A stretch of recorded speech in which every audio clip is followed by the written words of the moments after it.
इन बातों के बाद यीशु गलील में फिरता रहा, क्योंकि यहूदी उसे मार डालने का यत्न कर रहे थे, इसलिए यहूदिया में फिरना न चाहता था। यहूदियों की झोपड़ियों का पर्व निकट था, इसलिए उसके भाइयों ने उससे कहा, इस जगह को छोड़ यहूदिया जा, कि जो काम तू करता है उन्हें तेरे चेले वहां भी देखें। क्योंकि जो प्रसिद्ध होना चाहता है वो छिप कर काम नहीं करता है। यदि तू ये काम करता है तो अपने आप को जगत पर प्रकट कर। क्योंकि उसके भाई भी उस पर विश्वास नहीं करते थे। मेरा समय अभी तक नहीं आया, परंतु तुम्हारे लिए सब समय है। संसार तुमसे बैर नहीं रख सकता, परंतु मुझसे, क्योंकि मैं उसके विरोध में गवाही देता हूं। तुम पर्व में जाओ, मैं अभी इस पर्व में नहीं जाता, क्योंकि अभी तक मेरा समय पूरा नहीं हुआ। वो ये कहकर गलील में ही रह गया, परंतु जब उसके भाई पर्व में चले गए, यीशु भी पहुंचा, परंतु प्रकट होकर नहीं, गुप्त रूप में गया। यहूदी पर्व में उसे ये कहकर ढूंढने लगे, वो कहां है, और लोगों में उसके विषय में चुपके चुपके बहुत सी बातें हुई। वो भला व्यक्ति है, कुछ ने ऐसा कहा, नहीं, दूसरों ने कहा, वो लोगों को भरमाता है। तो भी यहूदियों के डर के मारे कोई व्यक्ति उसके विषय में खुलकर नहीं बोलता था। जब पर्व के आधे दिन बीत गए तो यीशु मंदिर में जाकर उपदेश करने लगा। यहूदियों के सरदार सुनकर चकित रह गए। ये व्यक्ति इतना कुछ कैसे जानता है, बिना कुछ विद्या प्राप्त किए? मेरा उपदेश मेरा अपना नहीं, परमेश्वर से आता है जिसने मुझे भेजा है। यदि कोई परमेश्वर की इच्छा पर चलना चाहे तो वो जान जाएगा कि मेरा उपदेश परमेश्वर की ओर से है या मैं अपनी ओर से कहता हूं। जो अपनी ही ओर से कुछ कहता है वो अपनी ही बढ़ाई चाहता है, परंतु जो अपने भेजने वाले की बढ़ाई चाहता है वही सच्चा है और उसमें अधर्म नहीं होता। क्या मूसा ने तुम्हें व्यवस्था नहीं दी? परंतु तुम में से एक भी व्यवस्था पर नहीं चलता। तुम क्यों मुझे मार डालना चाहते हो? तुझ में दुष्ट आत्मा है, कौन तुझे मार डालना चाहता है? मैंने एक चमत्कार किया और तुम सब आश्चर्य करते हो। इसी कारण मूसा ने तुम्हें खतने की आज्ञा दी थी। यह नहीं कि वो मूसा की ओर से है, परंतु बाप दादों से चली आई है। और तुम सब्त के दिन मनुष्य का खतना करते हो। जब सब्त के दिन लड़कों का खतना किया जाता है ताकि मूसा की व्यवस्था टल न जाए, तो तुम मुझ पर क्या इसीलिए क्रोध करते हो कि मैंने एक व्यक्ति को सब्त के दिन चंगा कर दिया?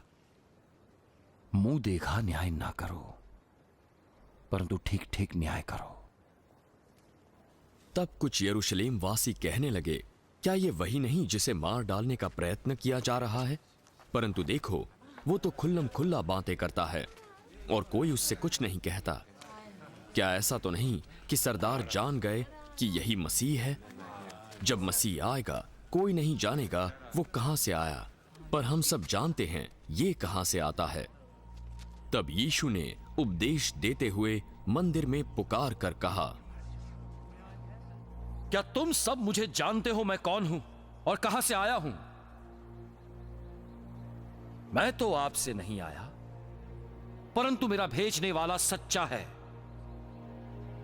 उसको तुम नहीं जानते, मैं उसे जानता हूं, क्योंकि मैं उसकी ओर से हूं और उसी का भेजा हुआ हूं। तब उन्होंने उसे पकड़ना चाहा,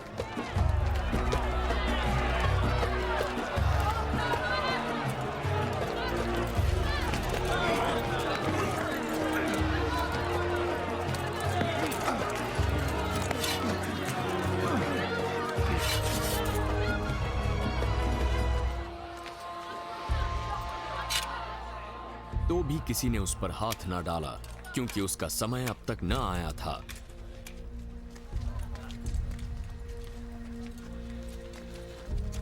परंतु भीड़ में कई उस पर विश्वास ले आए। मसीह जब आएगा तो क्या इससे अधिक आश्चर्य कर्म दिखाएगा जो इसने दिखाए?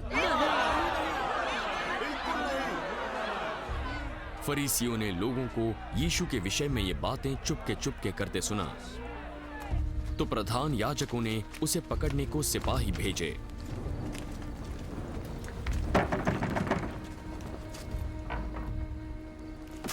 मैं थोड़ी देर तक और तुम्हारे साथ हूं,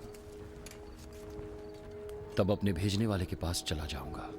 तुम मुझे ढूंढोगे परंतु मुझे नहीं पाओगे, और जहां मैं हूं वहां तुम आ नहीं सकते। इस पर यहूदियों ने आपस में कहा, ये कहां जाएगा कि हम इसे न पाएंगे? या ये यूनानी नगरों में जाकर हमारे लोगों और यूनानियों को उपदेश देगा? वो कहता है हम उसे ढूंढेंगे परंतु ना पाएंगे, और जहां वो होगा हम नहीं जा सकते। अब ये क्या बात हुई? पर्व के अंतिम दिन, जो मुख्य दिन है, यीशु खड़ा हुआ और पुकार कर कहा, यदि कोई प्यासा हो तो वो मेरे पास आए और पिए।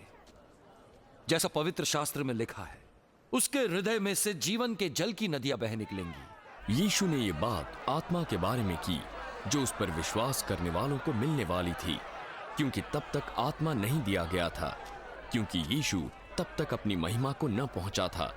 भीड़ में कुछ लोगों ने यीशु को ऐसा कहते सुना तो सचमुच यही वो भविष्यद्वक्ता है। यही वो भविष्यद्वक्ता है। पवित्र शास्त्र में आया है कि मसीह दाऊद के वंश से और बेथलेहम गांव में जन्मेगा, जहां दाऊद रहता था। ये तो बिल्कुल सही बात है। तो उसके कारण लोगों में फूट पड़ी। उनमें से कुछ उसे पकड़ना चाहते थे, परंतु किसी ने उस पर हाथ न डाला। तब सिपाही प्रधान याजकों और फरीसियों के पास लौटे तो उन्होंने सिपाहियों से पूछा, तुम उसे क्यों नहीं लाए? किसी मनुष्य ने कभी ऐसी बातें नहीं की। क्या उसने तुम्हें भी भरमाया? क्या तुमने किसी सरदार या फरीसी को उस पर विश्वास करते देखा? ये लोग मूसा की व्यवस्था नहीं जानते।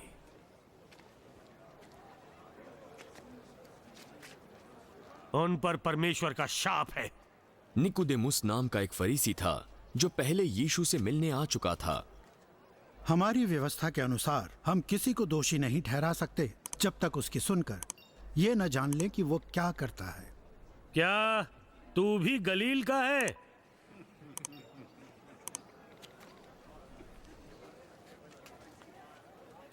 पवित्र शास्त्र को ढूंढ और देख ले कि गलील से कोई भविष्यद्वक्ता नहीं होने का।